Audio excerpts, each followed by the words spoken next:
কেউ আমাকে সরাতে পারবে না, কেউ আওয়ামী লীগকে সরাতে পারবে না, এত বড় শক্তি কারো নাই।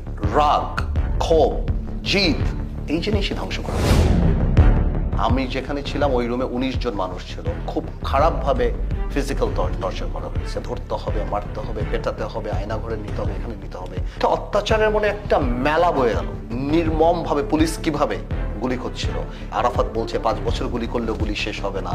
এই বাচ্চা বাচ্চা ছেলেদেরকে ধরে নিয়ে নির্মম ভাবে মারলো। তোমরা আসো আমার সাথে খেয়ে যাও, গণভবনে আসো, কি লাগবে বলো, আমি ঠিক করে দিচ্ছি।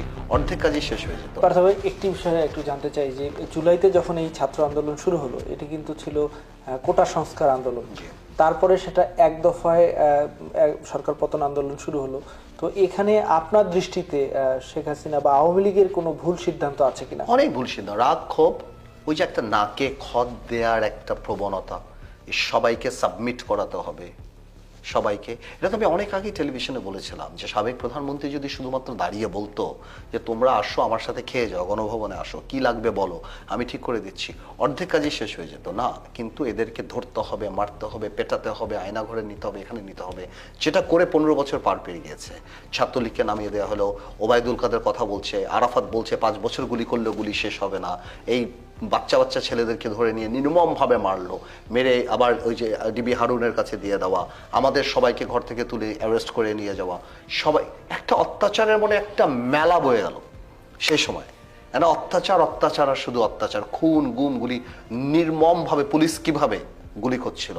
এবং কোরবানি ঈদের পর যেমন ভাবে চামড়া উঠায় ভ্যানে, সেভাবে লাশ নিয়ে যায়। এগুলি মানুষ দেখছে না, এগুলি দেখছিল না। তো আমার মনে হয় শুধুমাত্র ইগো, রাগ, ক্ষোভ, জিদ, এই জিনিসই ধ্বংস করে ফেলছে। এই জিনিস রাজনীতি কেন, যে কোনো জায়গায় আপনাকে ধ্বংস করে ফেলবে। এবং অহংকার, যে কেউ আমাকে সরাতে পারবে না, কেউ আওয়ামী লীগকে সরাতে পারবে না, এত বড় শক্তি কারো নাই।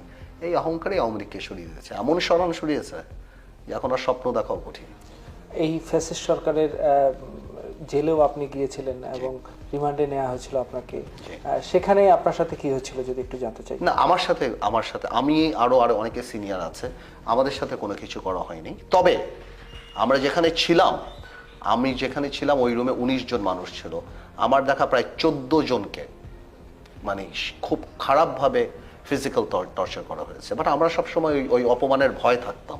বাট মানে তারপরই তো আস্তে আস্তে অবশ্য যখন সরকারের একটা বড় পার্ট বুঝে গিয়েছিল কিন্তু সরকার ক্ষমতায় থাকবে না, সো আমরা দেখতে পেলাম যে 1 তারিখ 2 তারিখ থেকে অনেক রিল্যাক্স হয়ে যাচ্ছিল আস্তে আস্তে। আওয়ামী লীগের মতো দল 4.5 মাস শেষ হয়ে গেল, একটা নেতা কর্মী, অফিস তো দূরের কথা, একটা মুরগির খোপ পেল না। It is very difficult for Awami League politically to come back. সাবেক প্রধানমন্ত্রীর পুরো কমিটমেন্ট নেই, এদের কমিটমেন্ট ছিল পাওয়ারের উপরে, এদের কমিটমেন্ট ছিল শুধুমাত্র অর্থের উপরে। আওয়ামী লীগের যে সাম দাম দ্বন্দ্ব ভেদে যে রাজনীতি, যে মূল মন্ত্রগুলি, সেগুলি আওয়ামী লীগ বিশ্বাস করতো না গত 7 বছর।